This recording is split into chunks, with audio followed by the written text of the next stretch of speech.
What's up, guys? Nick, how does your game plan change this time around against LA, given Cooper and Puka are back for this game? Yeah, I mean, add those two guys. It was tough last time. Obviously, they beat us, got us with some explosives in the second half. I mean, they're obviously great players. The scheme is, really good. They're not the only two good players on that team. I think the scheme and the skill players that they have, that just goes really well together. Is there a way to quantify what Talanoa brings from a communication aspect especially against the run on the back end? Yeah, just everything. That's always the thing that you want out of your safeties, guys that communicate. I mean, it's huge, and he brings it. I mean, he's always been really good communicating, to hear from the back end.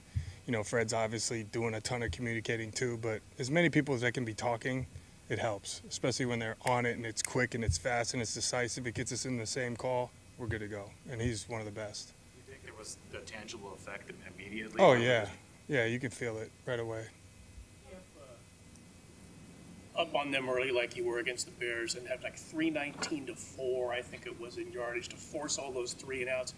Is there some gratification for you in there that, all right, this is what we can do if everybody's on their assignments? Yeah, I think we always felt that's always been the standard, and I mean, are we going to finish the game giving up 8 yards? Probably not, but I mean, that's always the goal, to be better on third down and red zone. That's what's been showing up. So I think the key for that was being good on first and second down and then finishing it on third down. We've been close so many times, and you don't realize when you go back, you see how many times drives get extended. So when you can actually get off on third down, and then our offense goes and scores, and then we do it again, and then they score.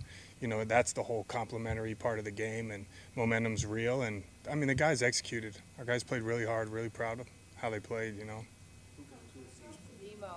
obviously, he spoke to the team last week, and all of them have been vocal about the fact that it really helped. It helped them click. When you watched his maturation over the years and knowing him as a leader out there on the field, how much of an effect does he have on the defense when you watch him out there? And are guys watching him to kind of find their momentum or find their spark?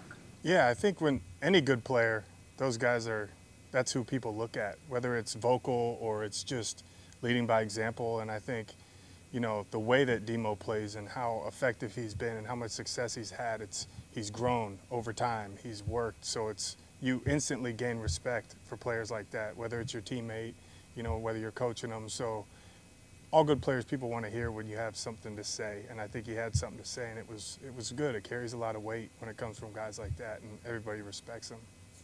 In a football sense, are there any comps for Demo? Does anybody else in the league do what he does in terms of nickel, outside, back and forth? Yeah, that's what it's not very common. That's why, he's a special player, and it's cool that he can do that, and he accepts it, and there was no hesitation, and it's tough to do, but there's not many. I know Jalen Ramsey has done that, and he's been a guy that's, been able to play nickel and move around and track and follow guys and play outside, but there's not a ton. Seems particularly hot right now. What makes him uniquely difficult to defend? He's a tough football player. Some guys are just competitive, He's got size. He doesn't go down easy. Some things you can't measure, and he's just got it. He's doing the right things. He's moving. Like I said, these skill players really fit the scheme really well, and I think he understands that. But he's got good body control, catch radius. He's got just good athletic skill, but marry that with the toughness that he has. He refused to go down. He's just a good all-around football player. Nick, that had to be a fun film for you guys to watch. When you and the other coaches were looking at this game, I know it was a total team effort on defense, but was there any individual that really stood out to you on the rewatch?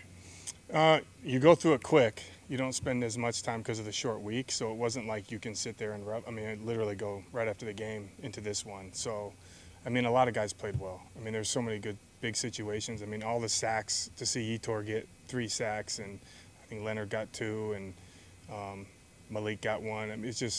But really that whole rush plan, how it worked together. Those guys were tied together, and I think it was a big rushing coverage game. That was kind of our plan, and if we needed to pressure, we would, based on how the quarterback was moving around. But I think it was just a team effort, and that's what it needed to be. That's what it needs to be every week, really. And being tied together, and then you add the offense and the special teams together, then it's complementary. Nick, now let's talk about wanting vengeance for this game after the game on Sunday. Given that you guys had lost the lead and that was your first game as a DC, in that kind of situation, did you take that personally after that game, or did it stick with you a little bit longer than other The losses? first Rams game, I take all losses personally. I mean, truthfully, you never want to be losing it at the end, but I mean, it's all about wins and losses. Do you think that guys will play with a little bit more vengeance, given how that game was lost and they are a division rival? I think our guys are focused regardless. I mean, we know the importance. We knew the importance of this last game. I think our guys will be focused, and you know, it's a big game because it's our next. It really is.